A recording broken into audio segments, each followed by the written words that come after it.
Hey everybody, welcome back to the channel. Today I'm going to be going over 10 essentials in your kit. Let's get started. I'm not going to go in order of importance because some of these things are not important than others. So we'll start with the first thing, water collection. So everybody needs water to survive. So two things that I think are great. I use canteens and the bags that come in Sawyer filter kits. So you're going to need to carry water around with you wherever you go and drink it constantly because dehydration will kill you. So next thing on the list, once you've collected your water, you're going to need to purify it. I think Sawyer minis are fantastic, especially with the bag. You just screw them on and you squeeze them into whatever you're holding water with. But the problem is I live up north in Minnesota. So in the winter, these will freeze with the water inside them. So these are great for any time but below freezing. So what I use after it gets to that point is purification tablets. Once you get them inside your container, you just drop these in and they won't freeze on you. So you can use them reliably through the winter. Next thing on the list is neck gaiters or bandanas or cloths. Schmogs also work. So there's plenty of uses for these. Covering your face, camouflage, signaling if you get a bright color. Also filtering out big particulates so that you don't have to like push dirt and weeds through your water filter. You can use these for a multitude of things. They're just great bit of kit with a lot of utility.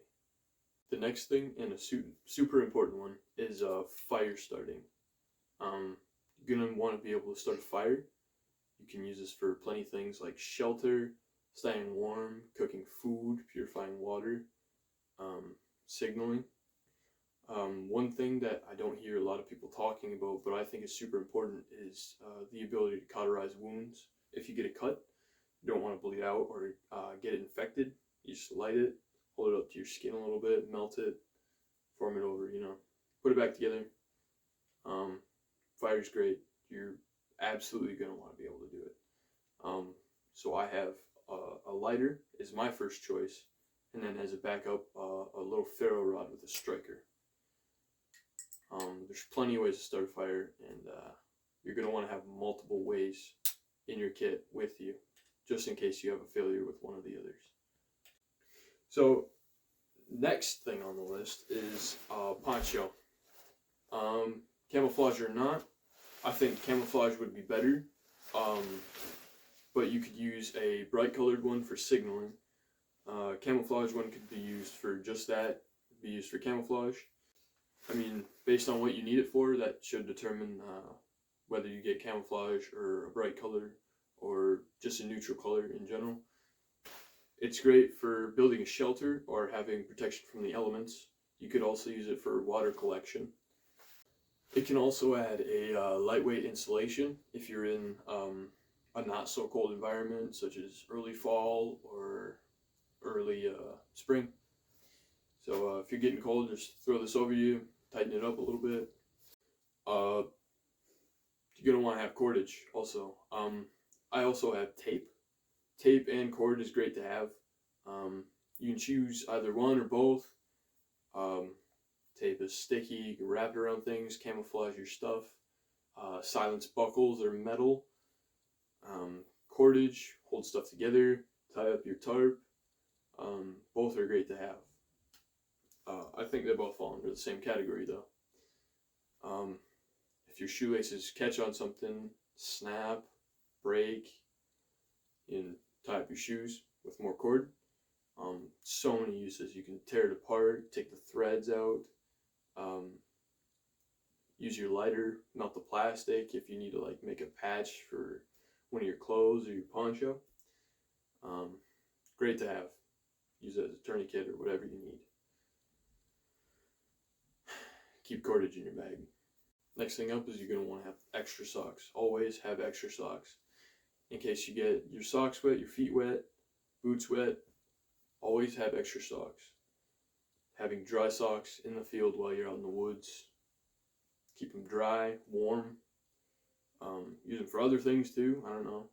Cut thumb holes, use them as gloves. Or don't cut thumb holes and still use them as gloves. Keep your hands warm. There's plenty more uses than just for your feet. But you're also not going to want to get like swamp foot or anything like that, because that would be really bad. Can't walk if you can't feel your feet. Keep socks. Always keep calories on you. Whether it's freeze-dried meals like Mountain House or candy. Candy's great. Pop-Tarts. Love Pop-Tarts. S'mores. They're the best. Always keep calories because you can't move if you don't have energy.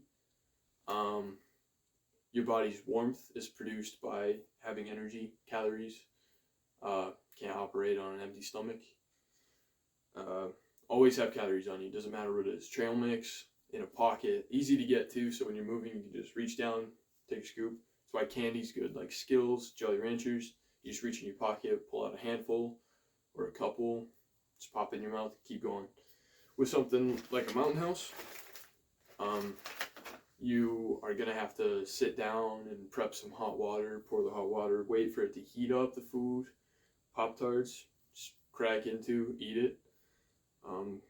Choose wisely or have multiple options, which is the way to go. You're never not going to want to have food. You're always going to want to have food, no matter what. Last but not least on the list, a utility knife. I have mine on my belt. Having a utility knife is going to come in handy everywhere, from opening food to maybe butchering animals, skinning animals if you end up getting one for food, cutting cord, cutting clothes off people to apply medical,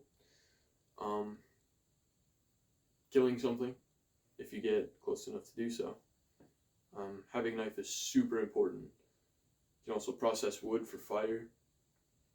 Never get caught without a knife that you can rely on. Always keep your knife where it's easy to get to, just in case you get in a situation where you have to use it for life or death. Like I said, I keep it on my belt. I do have my combat knife right here on my chest rig.